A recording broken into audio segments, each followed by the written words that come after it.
So, hello, good morning everyone, and welcome to this webinar on marketing and sustainability. Today we have two very special speakers with us, Ramón López-Doriga, who is the wine marketing manager at Torres, and Nicole Kalemba, professor of the marketing and branding area at the UPF Barcelona School of Management. She will be moderating the session today. Ramón will be talking, among other things, about marketing strategies, considering key points such as consumer trends, the importance of adaptation, and the role of e-commerce and social media. He will also cover concepts such as premiumization versus convenience, having a special focus on sustainability as a marketing strategy. So, having said that, and before passing the floor to the speakers, I wanted to say that we have enabled the Q&A box, where I invite you to ask questions to the speakers. Please use this box to ask the questions to the speakers, not the chat. And then, if you want to introduce yourself to the other attendees, please do so through the chat, but click on Send to all panelists and speakers. If you don't select this option, not everybody will receive your message. So now, having said all that, and with no further delay, I will let you hear what Ramón and Nicole have to share with us today. So, thanks for being here, and I hope you enjoyed this session. Okay, thank you very much, Maria. Hello, good morning to everybody. As Maria said, I'm Nicole Kalemba. I'm professor here at the UPF Barcelona School of Management of the Marketing and Branding area. And I'm really delighted to welcome you to this webinar. So first of all, thank you very much to Sonia, to Maria, to the whole alumni team for helping us with the organization of this webinar. And especially thank you very much to Ramón López-Doriga, who will run this webinar today. So just for introducing you a little bit to Ramón, he's currently a wine marketing manager at Torres. He has studied a master's degree in international management and foreign trade. And he was working also for the Viña Concha y Toro, which is the largest producer of wines from Latin America and one of the global leaders in its field, that is headquartered in Santiago in Chile. And it's since 2016 that he's working for Torres, being the largest winery in Spain. So we have Ramón here today for talking with us about several aspects. So first of all, of course, he will introduce us a little into the history of Torres. So this webinar will be related to the wine industry, especially, and afterwards he will explain us the marketing strategies that Torres uses. We will see also the difference between premiumization and convenience. We will talk also about key issues as sustainability. And of course, at the end, if we have some time, we will talk about the impact that COVID-19 is having on the global marketing world. So just for introducing you shortly into the three aspects we are talking about in this webinar today. As we know, for any company, it is essential to know how to carry out a marketing strategy in a correct and appropriate way in order to be able to accomplish optimal results and achieve, of course, the desired benefit for the business. So the prime role of a marketing strategy is to achieve competitive advantage. And what else is important in those times we are living right now? Of course, to make the right decisions and to make decisions maybe in a faster way than we are used to.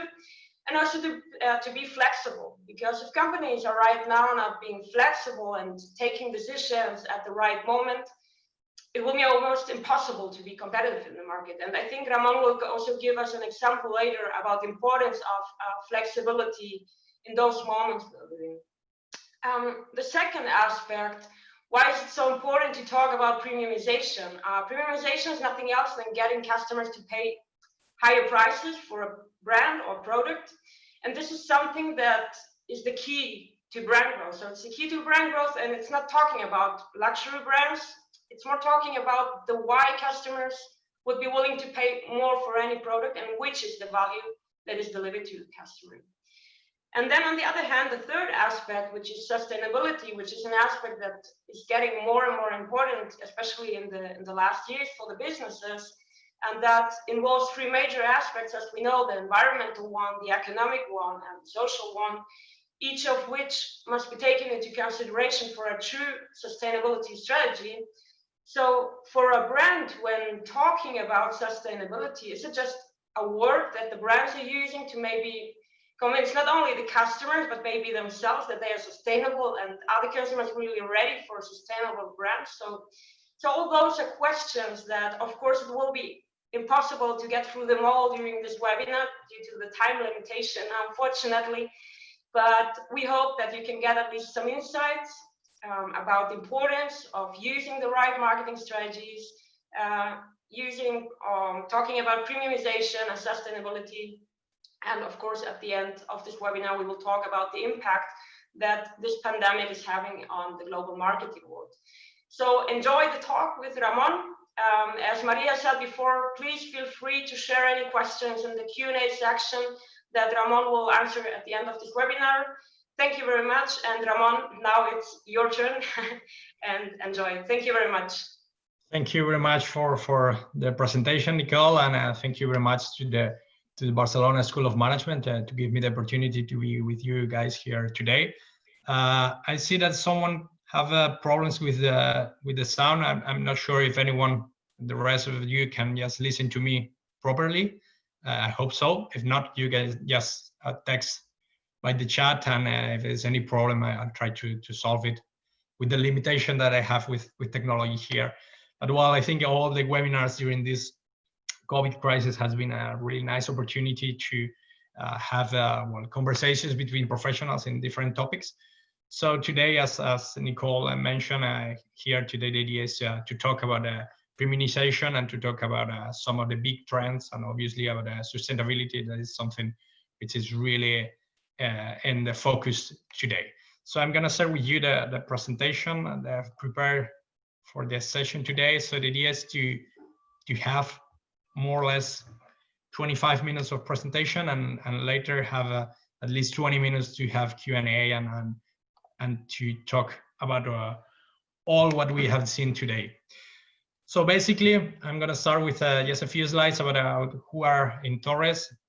So we are a family-owned business. We are in the 5th generation, which is quite surprising, let's say, because in Spain we have a lot of family-owned companies, but not many just coming into the 5th generation. And this year we are in 150th anniversary, so we are really happy to achieve this number.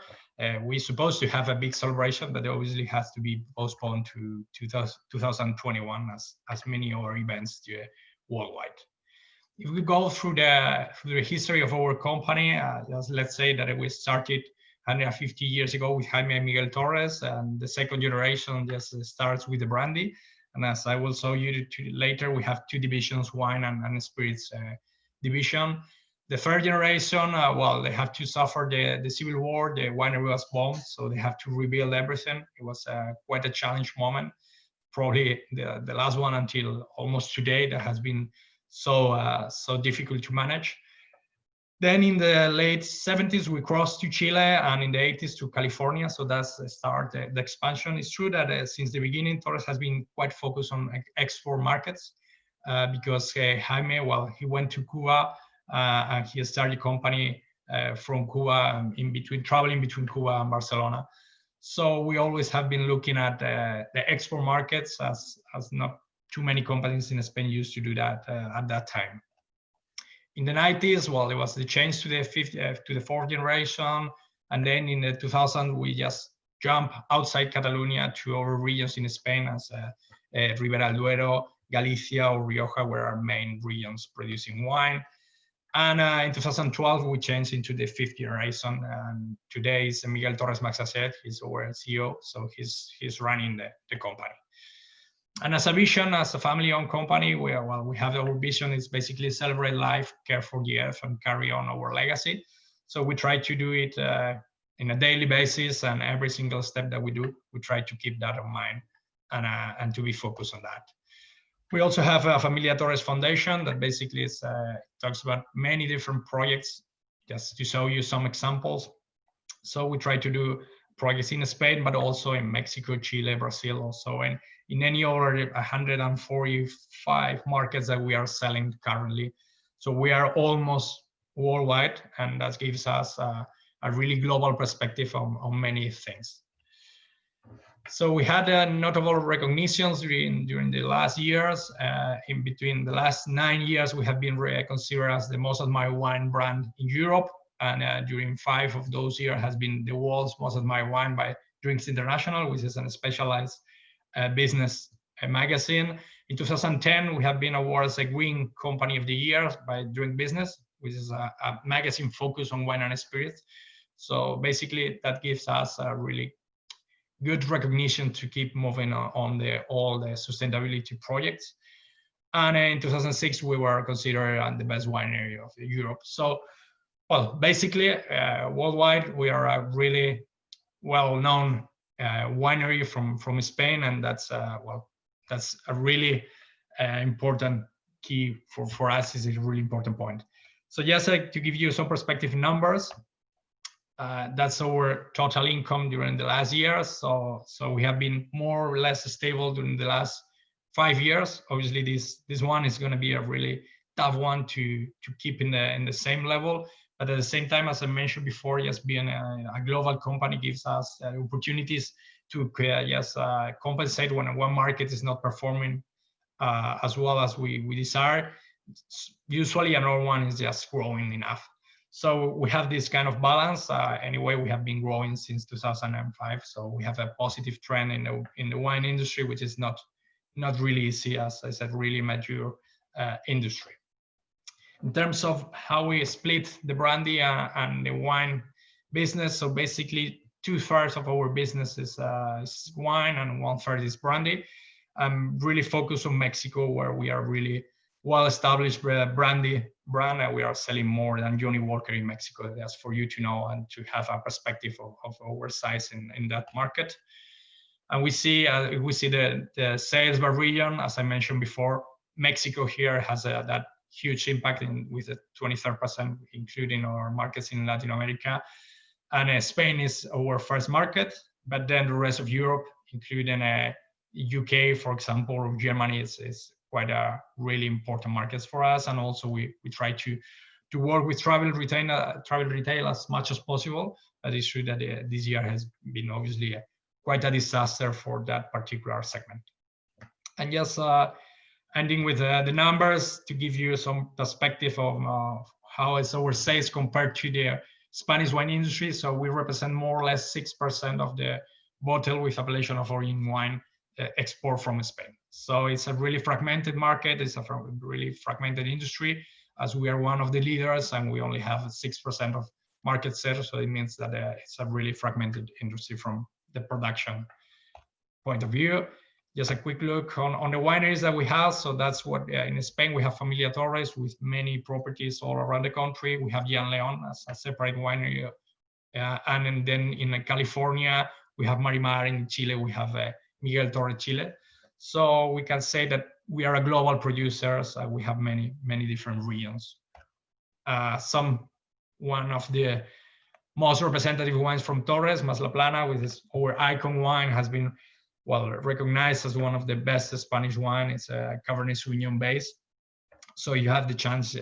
I just invite you to try it, and as well with our project in Ribera del Duero that we launched in 2005, and now is the leader export brand in Ribera del Duero. So we are really happy with the project. Then this Chile. What are we doing? And in Chile, this is our winery in Curicó, and here our pillars is basically focus on fair trade, organic, and innovation. And as we're going to discuss later, these 3 pillars means a lot to the trade and means a lot to the consumers. So we believe that we are doing the right things, not only for business, but for people, and the consumer will recognize that.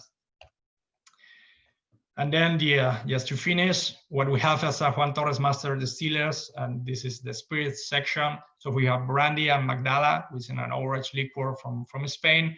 And then we have 2 premium drinks from Chile, Pisco El Gobernador and Tequila Rocado from Mexico. This is our portfolio. And as you can imagine, it's a completely different world. Here we play with Tanqueray, we play with Diageo. So it's a different world and a different consumer approach, and we have to play it more funnier. And also in a category that has been quite tough during the last years. As a brandy used to be leader, but in the last 20 or 25 years it has been losing market share. So we try to recover the category, playing with all the bartenders and cocktail trend that is growing worldwide. So that was the company as our company introduction. And now the idea is, yes, first of all, talk about 7 main trends from the consumer's perspective, and we're going to focus on 2 of them as premiumization and sustainability. But just a quick view on what are we going to go through. So we have the health and wellness, we have sensory and indulgence, personalization, trust and transparency, premiumization, sustainability and ethics, and then the novel and experiment. And here, this kind of information, and for you to know, we do in Torres with a BI department, which is basically focused on just trying to look at new trends from the consumer, because it's quite easy to say that we have a consumer a consumer-centric company, but it's not so easy to do that. So the first step for us, it was create this department and to have focus on the data, to be able to take the decisions with a rational base and not just because we have a feeling of that. So in terms of health and wellness, we see a trend that is not only for alcohol or wines, but it's basically make the consumption healthier. So obviously alcohol moderation is one of that, but also natural and pure ingredients, organic, and all this kind of trend, and also lighter or lower calorie options regarding wines or regarding food. Anything with that it's going to be a positive. It's going to see a positive trend in the following years. In the wine industry or in the alcohol industry, what we are doing is low alcohol wines, non-alcohol wines. We're trying to reduce the sugar in some wines. So trying to adapt to this. Obviously, we have a limitation, and we are alcohol business, but for sure we can try to follow the trend, and all our low alcohol wines are really growing. The last 3 years is growing more than 10% per year. So it's been quite a success business, and we believe that's gonna keep growing for the following years. If we talk about novel and experiential, here it's quite important that consumer is looking for experience and not just products. So obviously the product has to be there, but you have to add a consumer experience, and it doesn't matter if it's online or offline, but at both sides you have to build something around. For example, here we have the Johnny Walker's stores in this is in Miami airport, but they're building in a lot of different airports. So you go there, you can blend your own whiskey. So it's a nice reference on how you can work to give experience to the consumers, make it shareable. And here it's remarkable the importance of social media. Basically, everyone is just sharing what they are doing, even during the COVID, or when you're sharing pictures with what you are doing or what you are a consumer. So make it think about that to make the product attractive. It's quite important also. And flavors, colors, so trying to be disruptive, trying to be innovative, and that's quite important, because if not, and especially in a wine industry that could be seen as a really traditional, we think we have to be innovative every single day, because if not, we are going to lose, especially the millennials. It's going to be out of the business. Also, as a third trend, which is quite important, is make life easier. So this is about convenience, about how we can save time and effort. And here, obviously, the e-commerce is going to have a really main role. And after COVID, obviously, it has been accelerated. We also just to play clean designs, and make websites easy to buy. And also in our stores, we try to keep this way of thinking, and obviously in our restaurants as well. So we believe the consumer is trying to have a simple life, not too complicated to consume. And if you make it too difficult, they are gonna look for someone else. And it's the same idea. Simplify the purchase process, just only with 1 or 2 clicks. The other day, where I was in a meeting with the main board and our companies from the industry, and they were discussing that one of the main keys from Amazon, it was that you have your card, your bank card inside, so you don't have to put it again and register and so on. So you can just order from your coach, and just it's going to be in 2 days at home. And if you go website by website, it's going to be much longer process. So it's one of the key success for our perspective. So that's what we try to do with any contact that we have with the consumers. Regarding personalization, obviously make differentiated products, and it's about, well, how we can make it unique, how we can target specific lifestyles or target specific consumers, and once again, social media here gives us a huge opportunity of targeting, geo-targeting, or not only by a country, but by a city or a zip code, and also depending on the or companies they are following and on their interests. So we can do really customized products, offer personalization and customization. Just to give you one example, last year we did in Mexico a collection of bottles. They were the 10th the most common surnames or last names in Mexico, and our sales growth by 200%. So then we decided to do that with ad hoc last names. So you go to a store, and if you buy a Magnum bottle, so it's twice the regular size, we personalize, we adapt your last name, and we sold almost 100,000 bottles in only 3 points of sale in Mexico during 6 months. So it has been a really success in Mexico, and obviously that's quite global trend. So as much as you can personalize, customize your product to your target is going to be a key part of success. And then the last two, and then that's where we are going to talk a little bit more in deep. It's about premiumization. So basically make exclusive and unique products. And you can make a product look different from the mainstream, and it's targeting people who has money, who wants to spend money, but who wants to feel exclusive, to feel different, and to show it. So that's a key part of premiumization, to treat from premium private labels. We can see the right picture that you are looking at.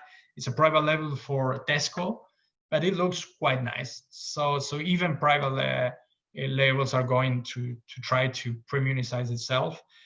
And while the consumer is willing to pay more if you offer them something that they consider it delivers the quality that they are looking for, and especially delivers the exclusivity.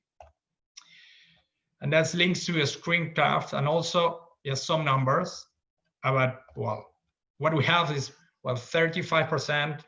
The consumers' craft style fans are hipster-friendly millennials, but they are also active buyers of craft products. So they're willing to pay more for better quality, almost 60% of people. So locally produced, premiumization, experience, it's all connected, but we try to give out to the consumer, and also obviously it's not so easy to make the balance in between being a global brand and to look local. But this kind of local activations, it's really crucial in terms of being succeeding in a market. And then the other part is mix sustainability, but also trust and transparency. Make your brand's principle known. So here it's important to tell your story, to make it accessible, to make sure it's easy to find, so you don't have to go in 3 steps in the website to look for your story. Communicate your ethical values, and especially to be real and to be perceived as a real brand with purposes, and you try to do something, not only sell your product, but trying to make a better place, the world a better place. So that's what we try to do from some of our projects, especially with our Torres and F project. And it's the same with sustainability and ethics. Make an impact on the environment, not an exemption. It's a rule. Take care of the communities and minimize negative effects on the planet. So we truly believe that it's going to be, for sure, a must in 3, 4, 5 years. To have this is not going to be something positive, is going to be just a must for the consumer. We see some trends. Well, 22% of consumer purchase often influenced by how ethical, environmental friendly, and socially responsible the product is. this number, it was 2 years ago, it was only 15. So we grew by 7% in 2 years.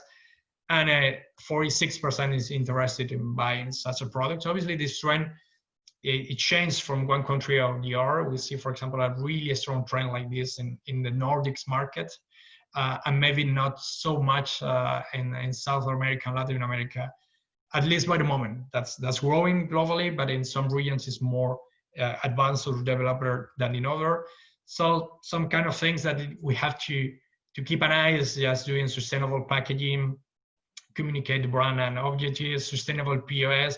So you have to keep it in the global perspective, not just doing, okay, I'm doing a sustainable packaging, yes, but if you are not consistent, you are not going to be credible. You're not going to have the credibility.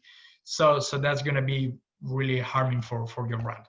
So now focusing on premiumization, the first topic that we want to talk today is, well, convenience versus premium business, because basically in Torres we have both, and many companies have the both, trying to develop both at the same time. As Volkswagen Group do, basically Volkswagen Group does this kind of strategy. They have different brands, Seat, Volkswagen, Audi, Porsche, and they are offering different products to different clients. And if you buy the Seat, it's quite a mainstream car. It's super nice. You have the Volkswagen Group behind, but obviously it's not the same that buying an Audi or the experience or the exclusivity that the Porsche gives to you. So not everyone, but a lot of people knows that the company behind the brands is the same, but obviously the quality and the exclusivity that they offer, depending on the brand, it's completely different. So that's what we were thinking about 5 years ago, and we were thinking about a consumer perception, and we tried this to the wine industry, but it's I'm sure you will find many different examples in our industry. Could we use the same brand to sell wine in supermarkets and in a real high-end restaurant at the same time? First question is about consumer perception. So basically, if you are buying a €6 bottle of wine in a supermarket, your experience is not going to be the same that you're going to have in a 3 Michelin star restaurant. So probably you are creating some kind of disruption for the consumer, and at the same time for the off-trade and on-trade conflict, because for example, well, wine and spirits is basically the same, but if you can buy a bottle of wine by €7 or €8 in a supermarket, but if you go to a restaurant, you're going to have to pay 20 or 25 euros. So basically restaurants are reluctant to have the same brand or really well-established brands. They don't want to have it in the restaurants. So that obliges us to think about a new strategy, both things at the same time, the consumer perception and the off-trade and on-trade conflict, and to think about how we can manage the two business. Premiumization business, where the approach is more in the high end, is a different road to market. We're splitting even our distribution, because it's not the same to distribute to the retailers, the big retailers that go into a really high-end restaurant, and the approach to the sommelier business is not the same that the approach to a buyer for a retailer.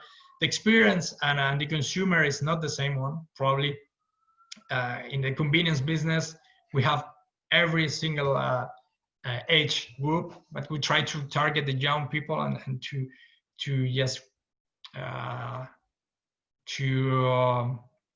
get these kind of consumers in the supermarkets. And obviously the high-end restaurants usually a little bit more mature people, because of the cost of this kind of places. So basically consumer is not the same, the place is not the same, and the experience is not the same. So we have the consumer, and for the premiumization business is more educated in wine, more sophisticated. They usually have more purchasing power. And then we have some kind of profile that is obviously is not the rule, but which we think it's quite usual. They are urban, they are global, they travel a lot, they are more selective in terms of consumer behavior and in terms of what they are looking for. And in terms of segment, well, it's more in premium, Oreca, specialized stores. So people is trying to go and to have a more personalized experience in terms of buying a product. And while when we see in the convenient business is more younger consumer, it's a massive, well, let's say a massive consumption, and it's more informal restaurants, but especially supermarkets and hotel chains.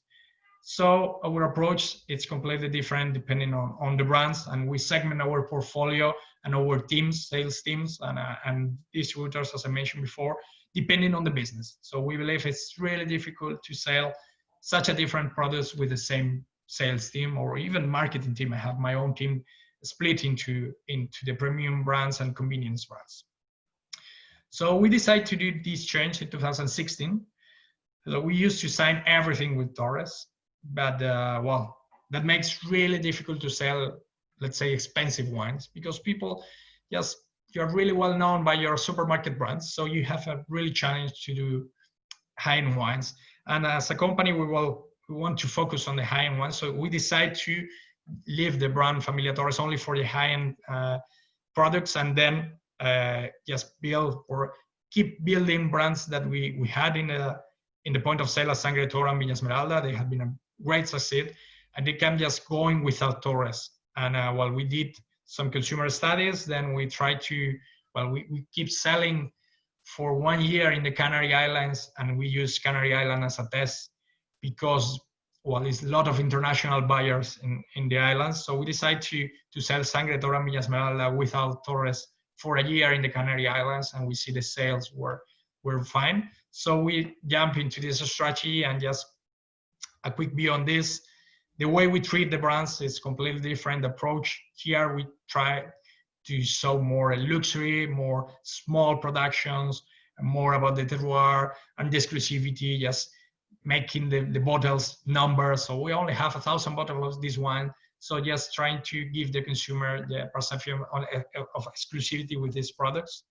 We talk about the terroir and really extreme places. This one is Priorat in Catalonia, but as you can see, it's impossible to do something mechanic in this kind of place. So we have to pick the grapes by hand. So we try to show what is behind the wine, obviously because you have to justify the price, and also recognitions from the specialized press. So trying to be closer to this specialized press, that for people who are willing to pay 1,000 or 100 euros or 1,000 euros for a bottle of wine, they look into these kind of magazines. And when we talk about the more convenience segment, for example, this is an example of Sangre de Toro, how we communicate. So here we talk more about number of bottles, that we are a global brand, that we are in 140 countries, that how many bottles are we selling. So it's kind of more just showing the volume. And here social media has a really main role. So if we want to target young people, we need to be where the young people is getting information, and social media obviously is one of the key trends since already quite a few years. So we are doing a lot of work in social media, but also, for example, in music festivals. As we realized that the beer industry were just capture the young consumers, and we were thinking, what are they doing? And basically we realized that the beer industry decided to go directly where the young consumers has been, and it was the music festivals, for example, one of the places. So we started with this strategy 5 years ago, and it has been a great success. We are now, with the sales that we have in the music festival, we are covering the whole cost of the action. So we are really happy with this, and the people understand that they can drink a glass of wine instead of a beer in a music festival. And just for you to show, well, we do Viña Esmeralda, for example, the actions that we do with influencers. So we believe that is a really, well, it's a brand focused on women in this case, and we have a lot of influencers that fits with the profile of the brand. So we are doing great actions with them, and obviously it's one of the main trends in the last few years. So now I want to go and to jump into the sustainability and ethics, and what are we doing, and how we see the sustainability. First of all, we believe it's important to define what is sustainability, and especially for the final consumer, it's quite confusing. There are a lot of terms about the sustainability, about to be green, to reduce the carbon emissions. So it's quite a complicated message. Even if we see the UN 17 goals 17. So it's a lot. And it includes many different things, sustainability from a social perspective, so for a climate perspective, so many different things. And maybe the message is too complex. And it's one of the things that we realize it's really hard to communicate sustainability in an easy, clear concept, but at the same time showing what are you doing, because if not, anyone else can just copy you and say the same thing. So it's difficult to achieve the right message to cover this. But even if it's complicated, we see that people, they are aware of sustainability and they are open to demand more products and to demand the brands to be sustainable. And especially we see millennials, this generation is demanding that quite a lot.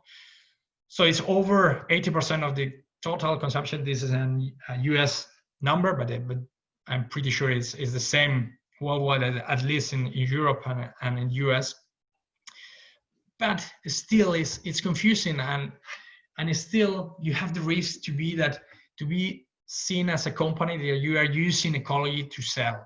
And this is a really tricky area, not trying to be greenwashing. And that's one of our main fears for the last 10 years. When we started the project, we didn't communicate it at all.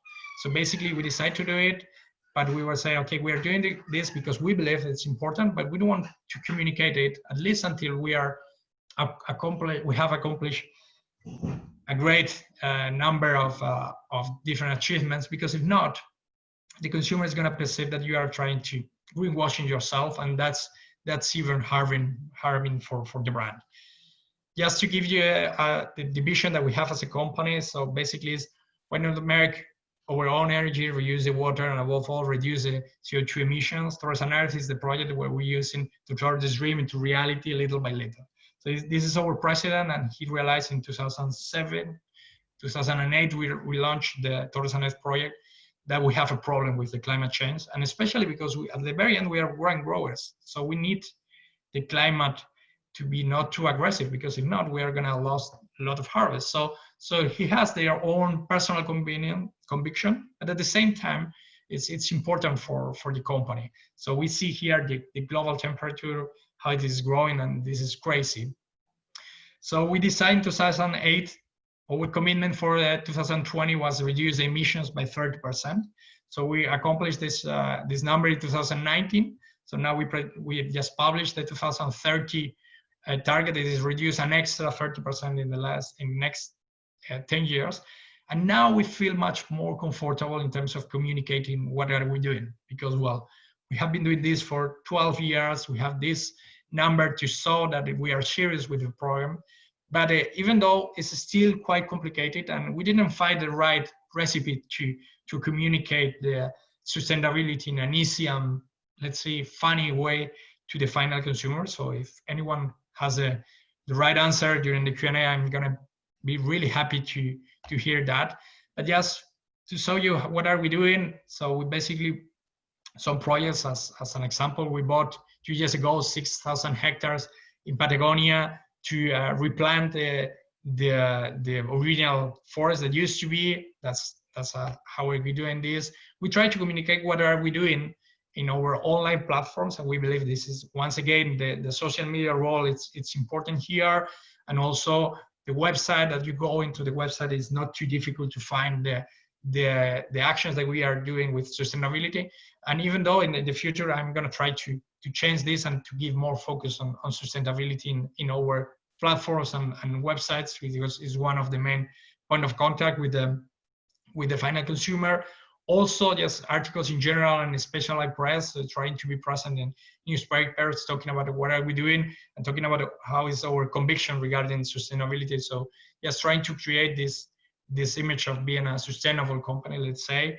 Also, climate change conference, and now Miguel Agustin Torres is almost a speaker worldwide about the climate change and how worried is he about this problem. And also POS, and this is the back label that we have in our products. Is basically we decide not to talk too much about the storytelling, but focus on sustainability and also the POS. So trying to show every single point of contact with the consumer. What are we doing? We also funding an international wineries for climate action. So this is an association with Jackson family, and now we are 8 wineries worldwide trying to do the efforts together. And these are companies we are really convinced in terms of fighting the climate action. So basically, we see the sustainability as a must, but it has to be real, and it's important to be consistent. And as I mentioned before, consistency is a key. And if you try to do it too fast and try to communicate something that is not perceived as real, as you are doing enough, it could be really problematic for your brand. And we have seen many examples in terms of social media that people just come back to you and say, hey guys, what are you talking about? Because maybe you are reducing a 5% here, but you are increasing whatever in some region, or where you are producing in Thailand or in the Southeast Asia, as all the companies as Inditex or sorry, as the name HM in Sweden. So this kind of situation, it's getting more and more common. So my advice is to be consistent before communicate what are you doing. And just to finish with a quick view on the COVID-19, this is how the situation had been changing March, April, May. So basically in just 2 months, the whole world had changed. And obviously we can feel that. But for business, it has been crazy. We see some numbers in terms of the confidence on a therapeutic agent available in 12 months. So this is from CEOs of worldwide. So 80% they are confident on that. But anyway, we still don't have that, and we have to deal with the current situation. So we see some positive impact for environmental, which is, well, it's interesting, with less nitrogen, less cars, less global emissions. So it has been really positive for the environmental thing during a few days, but at the same time, it creates future uncertainty because of the car use increment, there's masks and gloves. How are we going to deal with this waste management, and the habits are going to change or not? For example, just given your idea of being consistent, a lot of clients ask us, hey, can you just create this kind of a separation for restaurants with your logo? But they're all made by plastic. So we are still trying to find some kind of sustainable materials to be consistent, because if we try to and we create that with plastic, in a few months we are going to have all tons of plastic everywhere. How are we going to justify that we are really focused on environmental thing, but at the same time we are doing that? It's kind of a challenge. So we try to keep sustainability in mind every single decision that we do. Well, this is how the crisis has been impacted depending on the markets, and we see this from a global perspective, where so basically China now is back, not as usual, but almost. Europe, we are recovering, but in Mexico, for example, we are still almost completely closed.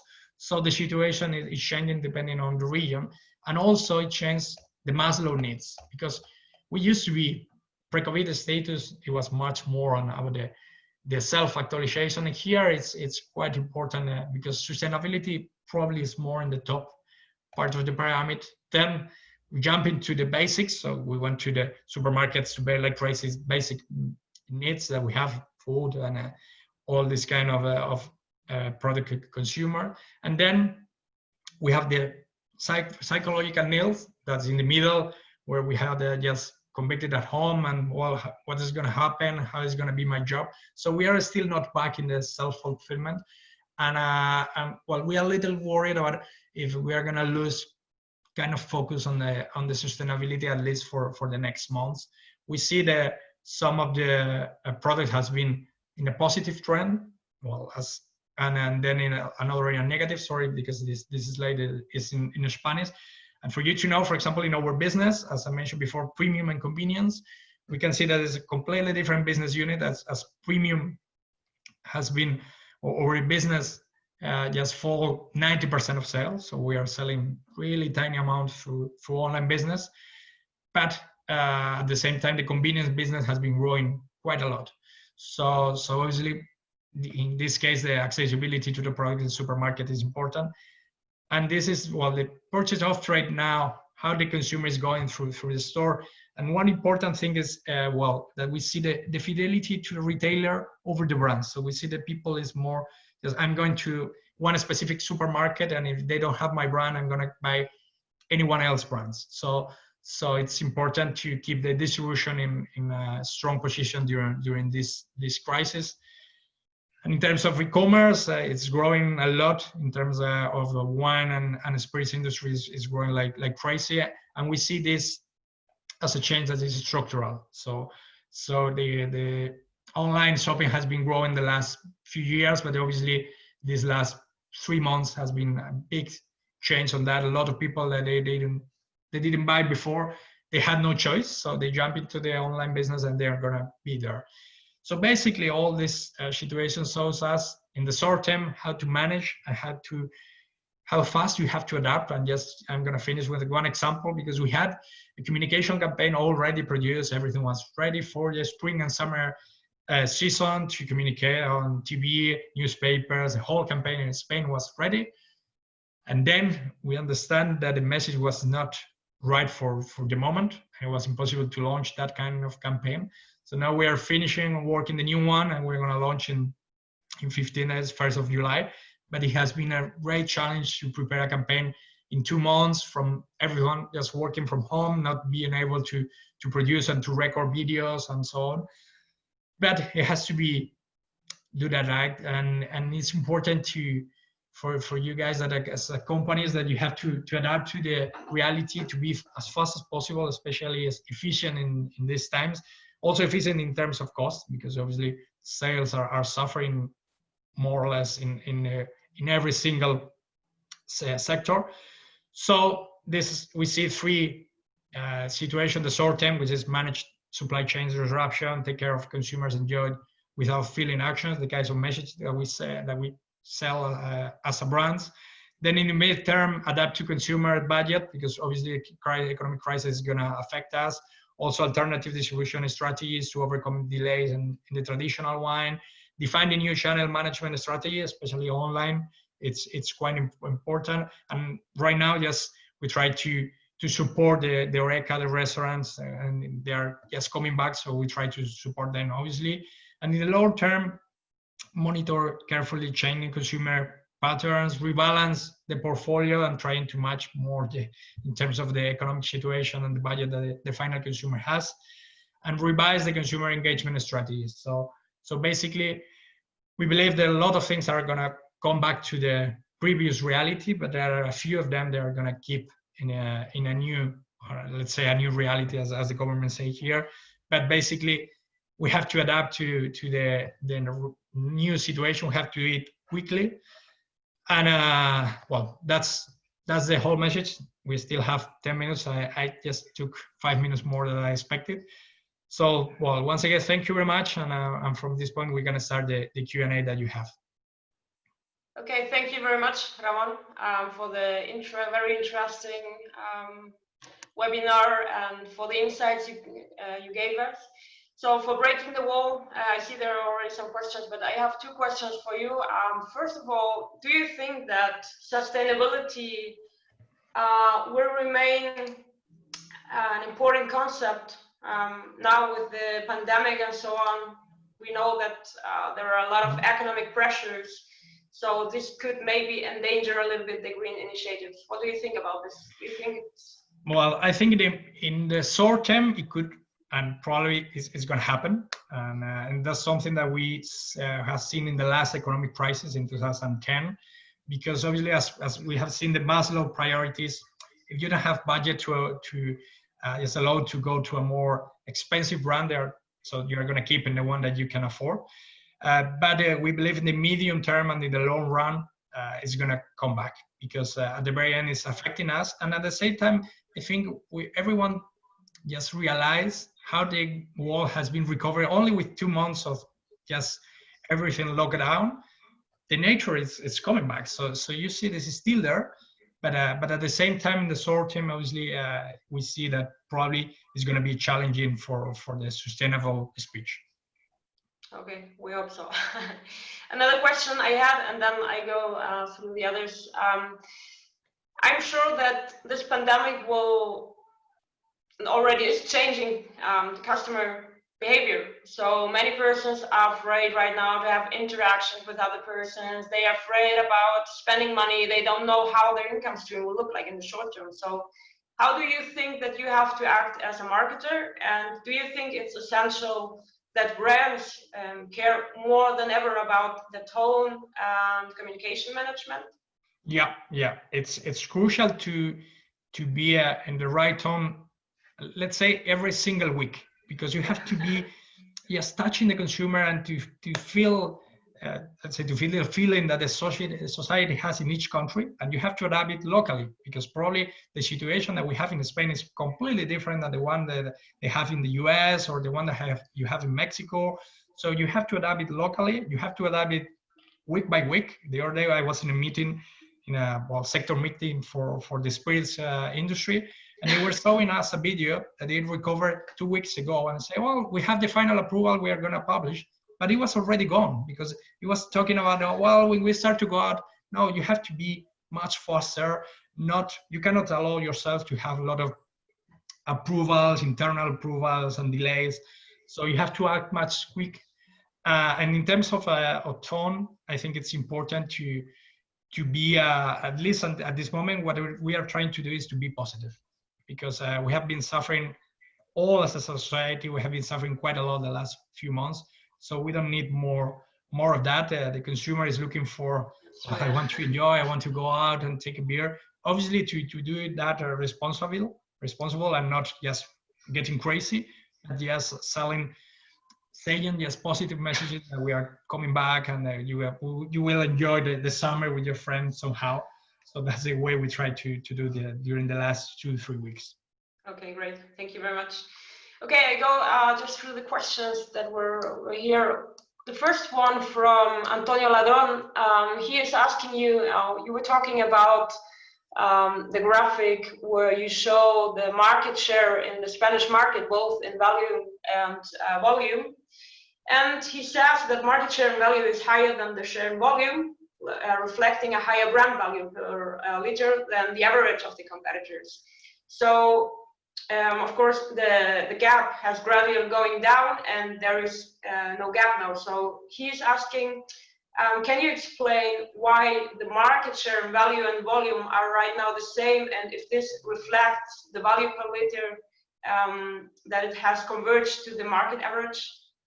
So can you explain why this happened? And yeah, basically it shows that, but it shows also in our case how a lot of countries that are still, let's say, under development, they are growing. So for sure we cannot sell at the same price in Germany that we are selling in Thailand or even in Russia. So if our sales in this kind of countries is growing, for example, in Russia is growing quite a lot, and we are really happy with that. But the portfolio that we can sell in this kind of countries obviously is not the most premium. We sell quite a few bottles of high-end wines in Russia because there are a lot of people willing to pay that. But the average sales that we have in Russia compared with the one that we have in the States or in Canada, it's a little bit lower price. So that's why it changed depending on the mix of products and countries. That's basically the changes that we can see between volume and value. Okay, perfect. Thank you. Another question from Elena. She's asking, to produce sustainable products seems to be a rule, something obligatory. So what is your opinion about brands doing something additional in order to contribute to society, like a purpose beyond the sustainability? Well, I think that's really positive, and I think it's something that at some point we are going to have to achieve. Every single company, the society is going to demand us, what are you doing?